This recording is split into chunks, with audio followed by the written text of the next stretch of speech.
Minglava, Jolima. Minglava, then to start to scale again and to like body. So almost going to end for the one chapter. No. So, general. Oh, Asani, video Sasa, Gianni, we see about the longer Sabiti town, a little bit longer at Jonema, Pare, Bound Batamu, a Kanganara colon system, the Pame, Siavado, our resources for the end that I even the colon Simacon Pame, now so much EG.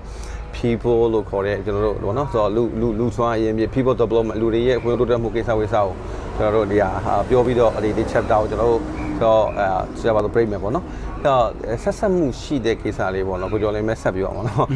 the previous episode about that Yang do Pajan so the leadership look for it, Usong Kankanane, so Sassani or could only buy a pine.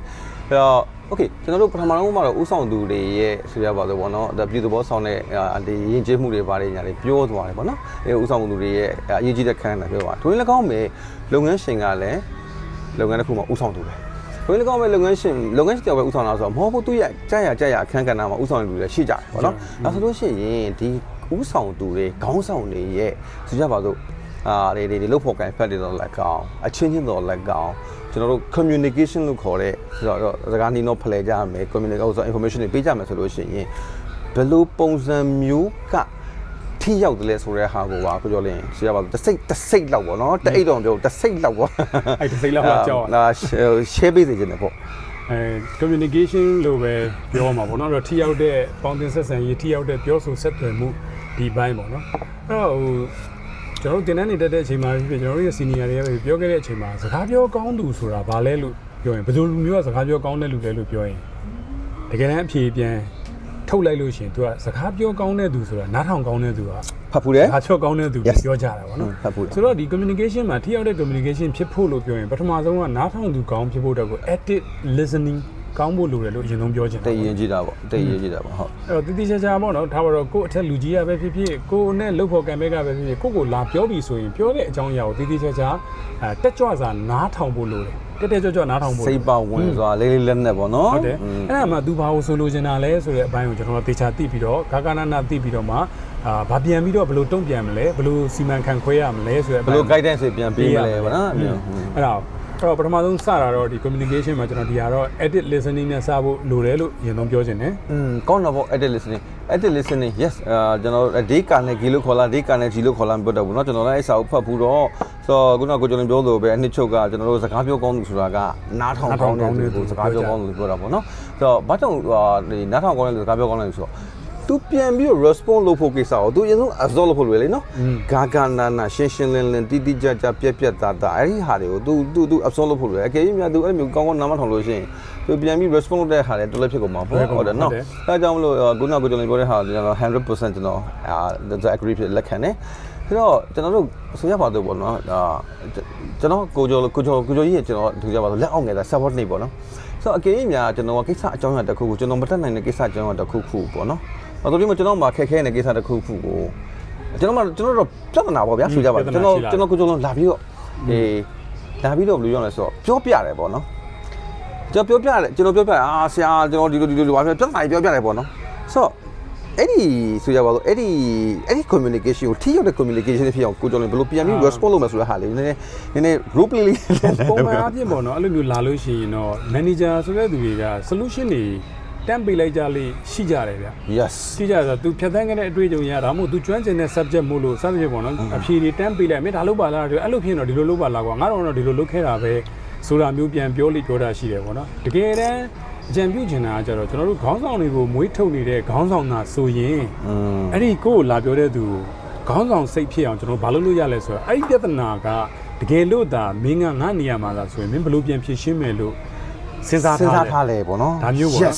အဲ့လိုမျိုးမေးခွန်းမေးပြီးတော့သူ့ပြဿနာကိုသူကပြန်အဖြေရှာတတ်အောင်ရှာခြင်းလာအောင်ရှာနိုင်လာအောင် leader တွေပြုစုပြောထောင်တဲ့ပုံစံမျိုးနဲ့လေ guidance ပေးရမှာပေါ့နော် solution oriented လို့ခေါ်ရဆိုရပါတော့ကျွန်တော်တို့ပြဿနာကိုရှေ့ရှုတာမဟုတ်ဘဲနဲ့ဖြေရှင်းပုံရှေ့ရှုတဲ့နိနာလေးတရားလေးတွေနဲ့တို့ပြောထောင်ပေးရမှာပေါ့နော် very good အဲ့လိုပုံစံမျိုးလည်းပြန်သွားလို့အဲ့ဒါ leader ပေါ့နော် communication လည်းထိရောက်လာတယ် leadership ကိုလည်းပံ့ပိုးပေးရတာကြားတယ်နောက်တစ်ချိန်အတွက် succession အလုပ်ရလဲကြားတယ်ပေါ့နော်ဆိုတော့ဒီလိုလဲ ကြည့်နေတဲ့မိတ်ဆွေတွေနဲ့လှုပ်ထားရှိကောင်းလဲရှိမှာပါဒါလေးကမလှုပ်တဲ့သူတွေဆိုလို့ရှင်လဲဒါအကြံပြုတဲ့အနေနဲ့ဒီလိုမျိုးလှုပ်လို့ရတယ်ဆိုတော့လေးပြောပြတာပါဒါကကျွန်တော်ဆရာတွေရဲ့နိနာနေသေးရပါတော့အဲ့တော့ very realistic and the gego နောက်တစ်ခုက meaningful ပေါ့နော်မဟုတ်ဘူးဆိုတော့ကျွန်တော်ကဆရာကျွန်တော်ဒီဆရာဖြည့်ရှင်းပေးလိုက်မယ်နောက်တစ်ခါလာလဲဆရာဖြည့်ရှင်းပေးလိုက်မယ်အကယ်ဆရာမရှိလို့ဆရာကမ line လုပ်ပြီးတော့နော် ဟုတ်တယ် so dependent ဖြစ်နေတာပေါ့နော် independent ကျွန်တော်လွတ်လွတ်လပ်ဖြစ်ဖို့အရေးကြီးတယ်ခုနကကိုကျော်လင်ပြောတဲ့စကားကောင်းတယ်ကျွန်တော်ကဥဆောင်သူတွေကဥဆောင်တဲ့လူကိုပဲမွေးထုတ်ရမှာ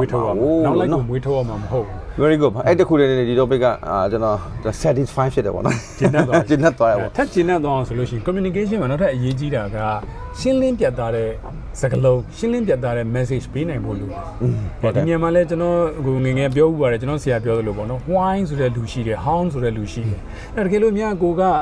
ဘလို့လူကိုဆက်သွယ်နေရတာလဲဆက်ဆံနေရတယ်ပေါ့မူတည်ပြီးတော့သူ့ကို why ပြောလို့သူကနားလဲလောက်တဲ့ဆိုရင် why မယ်